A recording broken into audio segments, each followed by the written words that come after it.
प्यारे बच्चों, I am Pinky Malik, lecture in economics. आज के इस लेक्चर में हम क्लास 12th इकोनॉमिक्स का मॉडल टेस्ट पेपर करेंगे, जो कि हम एमबीडी गैस पेपर से ले रहे हैं। मॉडल टेस्ट पेपर करने का ये फ़ायदा होता है, आपको एक आइडिया मिल जाता है कि क्वेश्चन पेपर है वो किस तरह का होगा। साथ में जो इम्पोर्टेंट क्वेश्चन है उनका भी आपको पता चल जाता है। तो अगर आप गैस पेपर करते हो, पुराने ओल्ड पेपर करते हो, सैम्पल पेपर करते हो, तो जो आपकी तैयारी है काफ़ी अच्छी हो जाती है। तो इसीलिए हम मॉडल टेस्ट पेपर लेके आए हैं। तो देख लेते हैं पहले जो क्वेश्चन पेपर है वो किस तरह का होगा। तो जो प्रश्न संख्या 1 से 16 है, जो प्रश्न संख्या 1 है उसके 16 भाग हैं जो एक एक नंबर के हैं। क्वेश्चन नंबर सेकंड होगा वो शॉर्ट क्वेश्चन आंसर के होंगे, जो 2 नंबर का क्वेश्चन होगा। यानी कि 2 से जो 8 तक क्वेश्चन होंगे, चार क्वेश्चन होंगे, वो 2-2 नंबर के होंगे। क्वेश्चन नंबर 9 से 16 के होंगे, वो 4 नंबर के होंगे। और क्वेश्चन 17 से 19 तक होंगे, वो 6 नंबर के होंगे।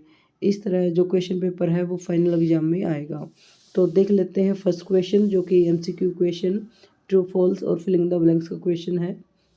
तो देख लेते हैं कि जो शॉर्ट क्वेश्चन है वो किस तरह के आए हुए हैं। फर्स्ट क्वेश्चन का जो फर्स्ट भाग है, संसाधनों के विकास का अर्थ यह है कि पीपीसी क्या होता है। पीपीसी का मतलब होता है प्रोडक्शन पॉसिबिलिटी कर्व। और जो प्रोडक्शन पॉसिबिलिटी कर्व है वो दो वस्तुओं के उत्पादन को दर्शाता है जो दी हुई तकनीक और साधनों से पॉसिबल होता है। एक्स वस्तु का प्रोडक्शन और वाई वस्तु का प्रोडक्शन, यानी कि कितनी क्वांटिटी में एक्स वस्तु और वाई वस्तु का प्रोडक्शन हो सकता है अगर साधन गिवन है। तो जो प्रोडक्शन पॉसिबिलिटी कर्व है ये एक तरह से उत्पादन सीमा को दर्शाता है। तो प्रोडक्शन पॉसिबिलिटी कर्व दाई और तब सरकेगा, दाई और शिफ्ट होने का मतलब है कि जो साधन है वो हमारी इम्प्रूव हो गए हैं, पहले से ज़्यादा हमारे पास साधन है तो हम ज़्यादा उत्पादन कर सकते हैं, या जो टेक्नोलॉजी है, तकनीक है, वो नई हो चुकी है जिससे हम ज़्यादा उत्पादन कर सकते हैं। अगर वक्र दाई तरफ जाता है तो दाई तरफ जाने का मतलब यही होता है कि उसमें मूवमेंट हो रही है, इम्प्रूवमेंट हो रही है। और बाई तरफ जाने का मतलब है कि प्रोडक्शन में कमी हो रही है। तो प्रोडक्शन में कमी तब होगी जब उत्पादन के जो साधन हैं वो आपके पास कम हो गए, या जो टेक्नोलॉजी है वो सही नहीं होगी। तो क्वेश्चन है संसाधनों का विकास, यानी कि आपके पास जो साधन हैं वो अधिक हो गए हैं, तो जो प्रोडक्शन पॉसिबिलिटी करा वो किस तरह जाएगा। तो वो दाई और सरकेगा, यानी कि दाई की तरफ है वो शिफ्ट होगा। क्वेश्चन नंबर सेकंड, सीमांत उपयोगिता हो सकती है। जो मार्जिनल यूटिलिटी है, सीमांत उपयोगिता होती है, वो तीनों तरह से हो सकती है, धनात्मक भी, ऋणात्मक भी, शून्य भी। क्योंकि जो मार्जिनल यूटिलिटी होती है वो डिपेंड करती है कि जो हमारी टोटल यूटिलिटी है वो बढ़ रही है, कम हो रही है या अधिकतम है। जब मार्जिनल यूटिलिटी बढ़ती हुई होती है, जब टोटल यूटिलिटी बढ़ती होती है तो जो मार्जिनल यूटिलिटी है वो हमारी पॉजिटिव होती है। मार्जिनल यूटिलिटी है वो टोटल यूटिलिटी से रिलेटिव होती है। तो ये आवश्यक होता है कि जो टोटल यूटिलिटी है वो किस तरह की है। अगर टोटल यूटिलिटी है वो इंक्रीज हो रही है, तो टोटल यूटिलिटी इंक्रीज होने के समय जो मार्जिनल यूटिलिटी होती है वो पॉजिटिव होती है। अगर टोटल यूटिलिटी है वो मैक्सिमम है तो उस समय जो मार्जिनल यूटिलिटी होती है वो जीरो होती है, यानी कि शून्य होती है। इसी तरह जब टोटल यूटिलिटी है वो घटती दर से बढ़ती है तो उस समय जो मार्जिनल यूटिलिटी है वो नेगेटिव स्लोप की होती है, यानी कि नेगेटिव। तो जो मार्जिनल यूटिलिटी है वो पॉजिटिव भी हो सकती है, शून्य भी हो सकती है और नेगेटिव भी, तीनों सिचुएशन होती है। तो धनात्मक भी होती है, ऋणात्मक भी होती है और शून्य भी। तो जो आंसर होगा वो डी होगा, उपरोक्त सभी। क्वेश्चन नंबर थर्ड, मांग की कीमत लॉट की श्रेणियां कितनी होती है। मांग की कीमत लॉट की श्रेणियां कितनी हो सकती हैं। तो जो मांग की कीमत लॉट की श्रेणियां, यानी कि मांग की जो लोच है वो कितने प्रकार की हो सकती है। मांग की कीमत लोच है वो 5 तरह से हो सकती है।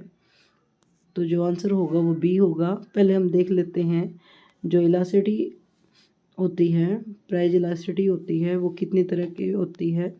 तो सबसे पहले होती है जो प्राइस इलास्टिसिटी है वो शून्य के इक्वल होती है, यानी कि पूर्णतः बेरोजगार की सिचुएशन में, क्योंकि हम ओ एक्स पर क्वांटिटी लेते हैं और ओ वाई पर प्राइस लेते हैं, और प्राइस के रिस्पेक्टिव ही हम देखते हैं कि क्वांटिटी में चेंज हो रहा है या नहीं हो रहा है, उसे हम कीमत लॉस बोलते हैं।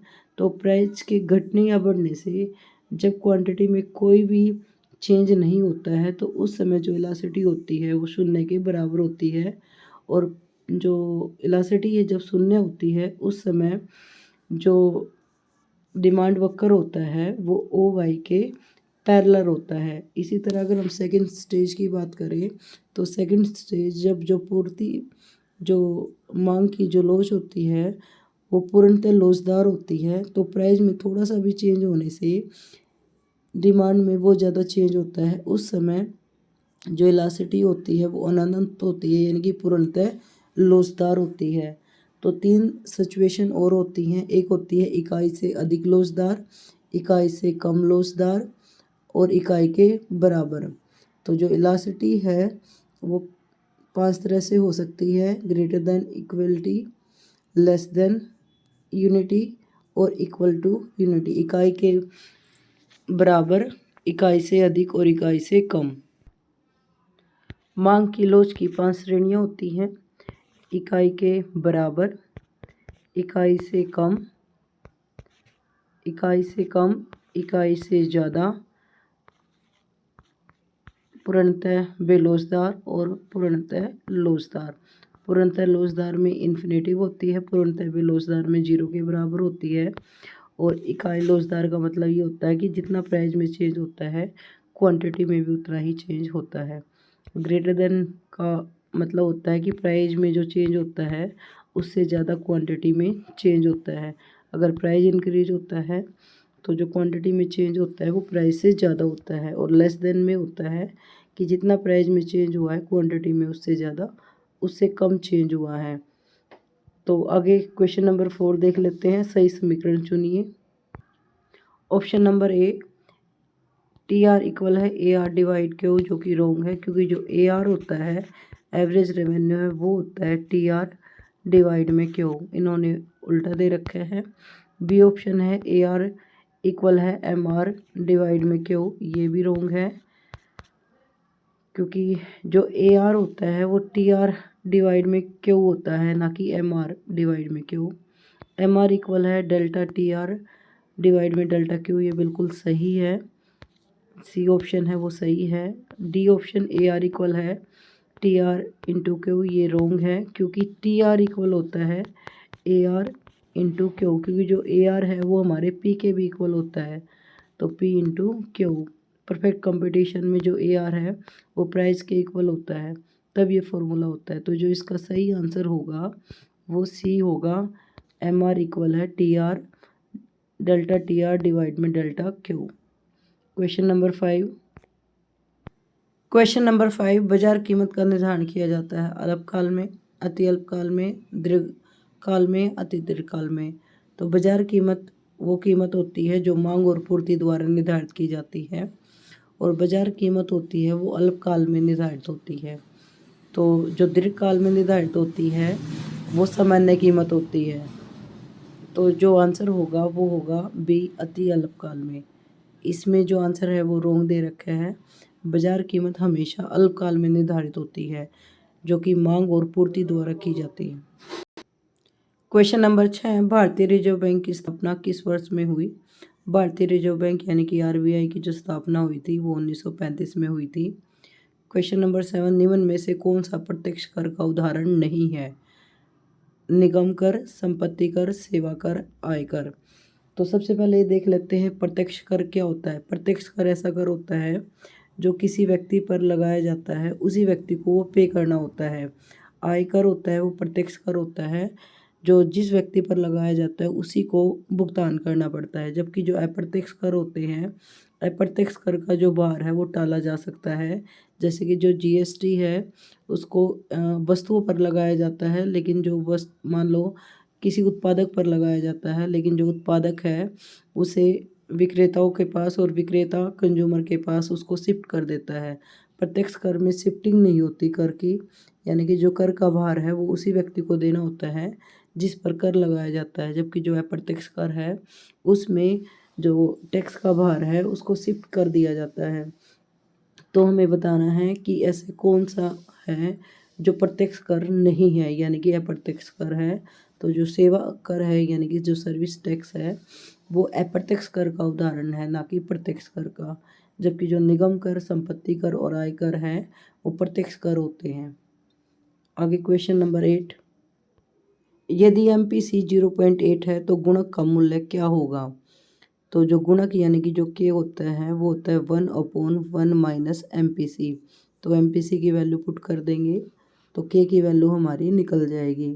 तो 1 माइनस 0.8, क्योंकि जो गुणक की वैल्यू जो MPC की वैल्यू है वो 0.8 है। तो 1 में से 0.8 माइनस करेंगे तो जो आंसर आएगा वो 0.2 होगा। और पॉइंट हटाने के लिए जब हम डिवाइड में 10 करेंगे तो 1/2 डिवाइड में 10, तो ये जो 10 है वो ऊपर चला जाएगा तो 10/2 और क्रॉस करने के बाद जो आंसर आएगा वो 5 आएगा। तो जो के की वैल्यू होगी वो 5 होगी।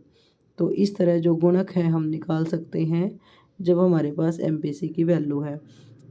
तो सिंपल 1 में से जब आपको 0.8 माइनस करना है तो आप 1 के पीछे पॉइंट लगाकर 0 लगा लोगे और उसमें से आप 0.8 माइनस कर दोगे। तो इस तरह जब आप करोगे तो जो आंसर होगा वो 0.2 होगा। और इस तरह इस पॉइंट को हटाने के लिए डिवाइड में आप 10 कर दोगे और 10 ऊपर जाने की वजह से फिर क्रॉस होकर ये 5 वैल्यू आ जाएगी। इस तरह हम गुणक की वैल्यू निकाल सकते हैं। गुणक की वैल्यू हमेशा आती है आपके एग्जाम में या तो 2 मार्क्स में या 1 मार्क्स में। क्वेश्चन नंबर 9 जो कि सही और गलत बताने हैं। क्वेश्चन नंबर 9 से आगे जो भी क्वेश्चन है वो ट्रू एंड फॉल्स के आपको सही या गलत बताने हैं। तो बजट रेखा को सम उत्पाद रेखा भी कहते हैं, ये रोंग है। जो बजट लाइन है वो कंज्यूमर के लिए होती है, जो बताती कि है दो वस्तुओं के दिए हुए प्राइस पर और उपभोक्ता की आय पर वो कितनी वस्तु और सेवाओं को खरीद सकता है। बजट रेखा को कीमत रेखा भी कहते हैं, PL से भी डिनोट करते हैं, प्राइस लाइन से। जबकि जो सम उत्पाद वक्र है वो उपभोक्ता के लिए न होकर उत्पादक के लिए होता है, जो ये बताता है कि दो साधनों से वो जो कोई भी दो संसाधन है जो श्रम और पूंजी है उनकी मदद से वो कितना उत्पादन कर सकता है। श्रम और पूंजी का प्रयोग करके वो उन संयोगों को दर्शाता है जिससे जो उत्पादन है वो समान होता है। दो संसाधनों का प्रयोग करके उन संयोगों को दर्शाता है जिससे उत्पादक समान मात्रा का उत्पादन कर सकता है। तो जो सम उत्पाद रेखा है वो एक उत्पादक के लिए होती है, जबकि जो कीमत रेखा है वो एक उपभोक्ता के लिए होती है। तो कीमत रेखा है वो सम उत्पाद रेखा नहीं होती।